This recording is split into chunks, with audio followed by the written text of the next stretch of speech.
You're budgeting, you're cutting back, you're sacrificing, and somehow you're still not getting ahead. My name's Obi, and I've studied finance for over a decade. And one thing I've learned is when you're doing the right things, but money still feels tight, it's usually not just about discipline, but there are three seemingly invisible forces most people don't even realize are working against them. In this video, I'm going to show you what those three things are and what you can shift to finally start feeling like you're moving forward. The first reason is you're operating with almost no financial breathing room. And here's the thing, this isn't about being irresponsible. You can be budgeting perfectly, tracking every dollar, and doing everything right, and still be one car repair away from watching your progress disappear. And that's not failure, it's math. See, you save $800, then your transmission goes out, or a medical bill hits, or your phone dies and needs replacing. And just like that, you're back to where you started. If your effort increases, but your cushion doesn't, progress still feels fragile. But here's a shift. It's difficult to will your way out of a thin margin problem. You have to widen the gap.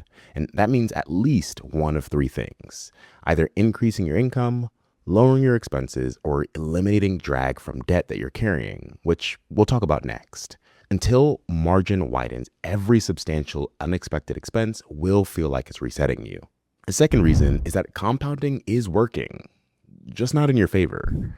If you're carrying credit card debt at 20% interest, that balance is growing whether you think about it or not.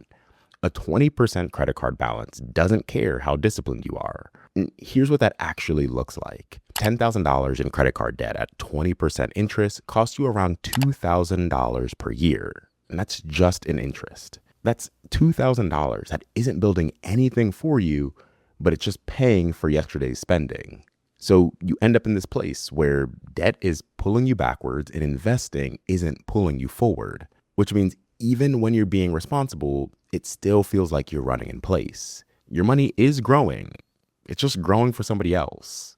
But here's a shift. You have to face and address that drag, which often means prioritizing paying off that high interest debt over most other financial goals. And that's not to say that debt in general never has its place, but as long as you have this high interest debt, the math will continue to work against you. Once that drag is gone, the same effort you were putting in before starts moving you forward instead of just keeping you level. The third reason is your lifestyle expands as fast as your income. And this one's subtle because it doesn't always feel irresponsible. But here's what I mean. You get a raise, you move into a slightly nicer place, you upgrade a few things, and none of it at the time feels unreasonable. But here's the issue. Increasing your income isn't the same as increasing your breathing room. Your income goes up, and almost immediately, your cost of living rises with it. So even though you're earning more, it doesn't feel like you're getting ahead.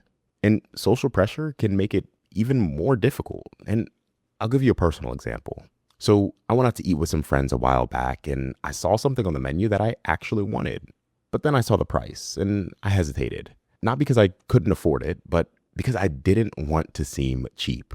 I didn't want to be the one that was ordering the least expensive thing. So I told myself it's only $5 or $10 more, and I ordered the more expensive meal. That wasn't just a financial decision. It was a social one.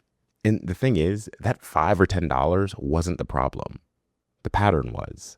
Because when it's only a little more, consistently shows up in your rent, your car, your subscriptions, your habits, your lifestyle slowly rises to match your income, and your margin never improves. You're not just managing money. You're managing perception, comparison, expectations.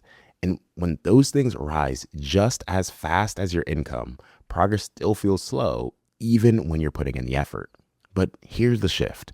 Make upgrades conscious, not automatic. Before increasing your spending in any area, intentionally pause and reflect on whether this aligns with your goals or if you're just spending more by default. And that filter protects your breathing room. And it's part of what helps you build wealth instead of just funding a bigger lifestyle. And quick note, if you like frameworks like this that help you think more clearly about money, I break down ideas like this every other week in my newsletter. It's free, and the link is down in the description if you want it. So if it feels like you're doing everything right, but still feel broke, It's often because of one of these three things. You're operating on too thin a margin, compounding is working against you, or your lifestyle's outpacing your income. But here's the good news. You can fix all of these, and it's likely you've just been solving the wrong layer of the problem. Now, even if you fix your margin, tackle your debt, and slow the lifestyle creep, money can still feel harder than it should. And that's because most people don't have a clear system. They're guessing every month, overwhelmed by options, unsure if they're even doing it right. And in the next video, I'll show you why managing money feels harder than it needs to, and how to make it simpler. If you got value out of this, remember to like and subscribe. Thanks for watching. I'll see you in the next one.